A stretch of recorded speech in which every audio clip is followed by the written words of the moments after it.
ആലപ്പുഴയിൽ OBC മോർച്ച സംസ്ഥാന secretary Ranjith Sreenivasan വധക്കേസ് വ്യാഴാഴ്ച വീണ്ടും പരിഗണിക്കും. ശിക്ഷ സംബന്ധിച്ച വിശദമായ വാദപ്രതിവാദങ്ങൾക്കൊടുവിലാണ് കേസ് മാറ്റിയത്.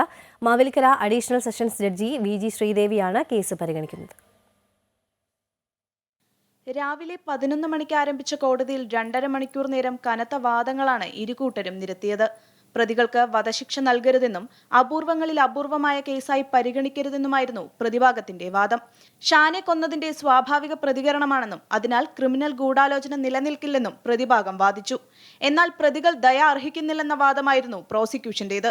വധശിക്ഷ നൽകണമെന്നും പ്രതികൾ എല്ലാവരും നിരോധിത തീവ്രവാദ സംഘടനയുടെ ഭാഗമാണെന്നും പ്രോസിക്യൂഷൻ വാദിച്ചു. പ്രധാനമായിട്ടും അവർ ഉയർത്തിയത് ഇതൊരു സാധാരണ രാഷ്ട്രീയ കൊലപാതകമാണ്.